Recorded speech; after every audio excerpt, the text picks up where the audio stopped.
the emotional sort of comments she's made about her case, and the people who are currently behind walls and waiting stoning and execution for the Peter Tatchell, can I ask you to make a few comments about it? I'd just like to echo what Mina has said.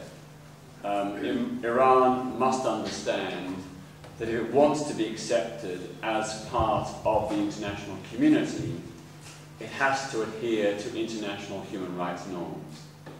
And in the case of Sakineh, quite clearly the Tehran regime has departed radically from international norms of human rights.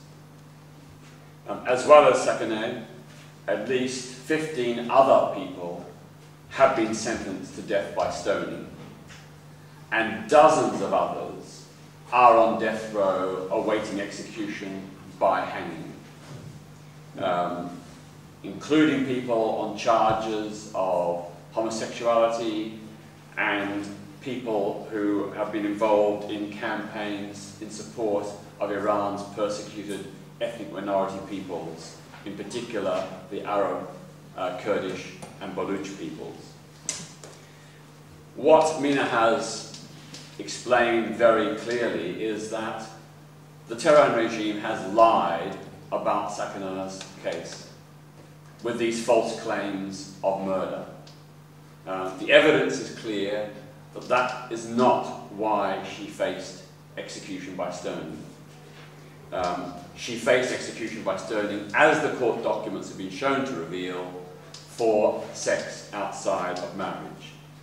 And to me, it is absolutely incomprehensible that anyone in the 21st century can be sentenced to death by any means for a consenting relationship between adults, if that is what Sakineh actually did. And there's a big doubt about even that charge as well. I think it shows just how much this regime has gone against the global trend towards greater respect for human rights, and how little it cares not only for the rights of its own people, but for international humanitarian values. This, of course, isn't the first case of lying. I remember very well the case that I and many of us here were involved with in 2004, when Atefeh Rajabi was executed by hanging in the city of Mecca in 2004, again on charges of sex outside of marriage. The regime claimed that she was 22.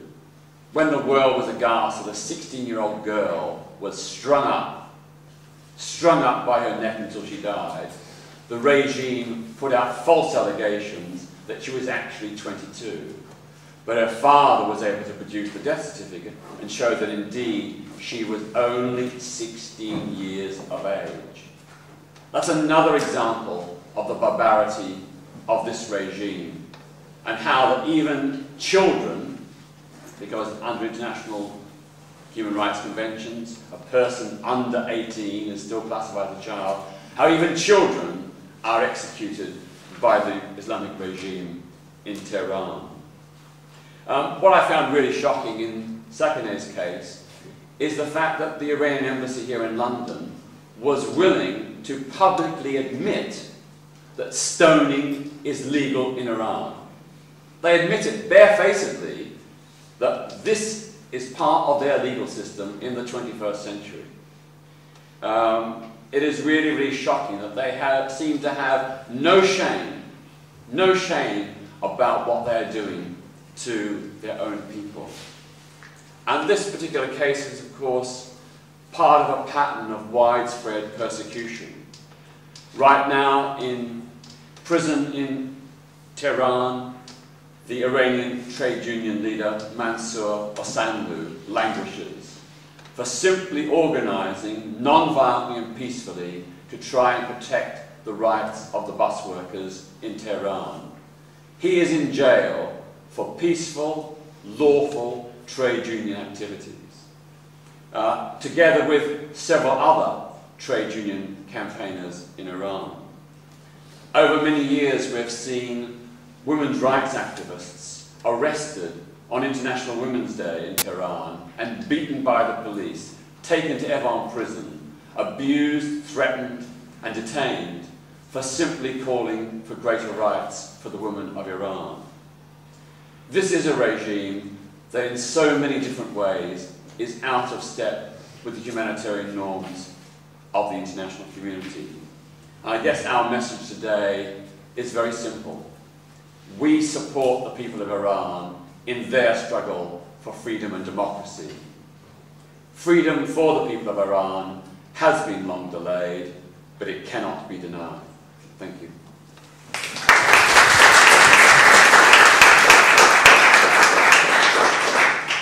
Maryam, can I ask you to comment on this? Hello, thank you very much. I wanted to raise a couple of points that Mina had spoken about as well, because I do think they're important. The first issue is that Sakineh is not being stoned to death for murdering her husband. Even in the Islamic regime sham judiciary system, she has been acquitted of that charge.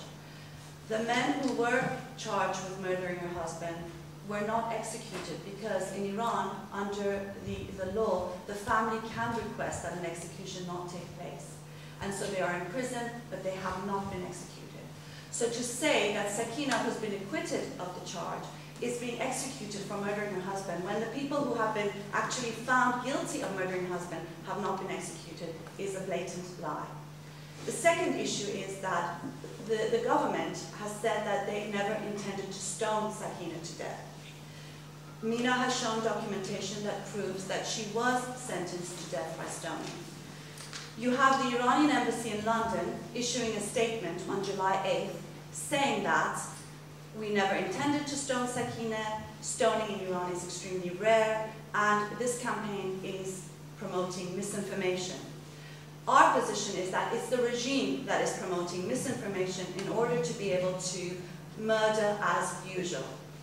In jails, in prisons, under cover of night. And this campaign is what is shining light on this issue.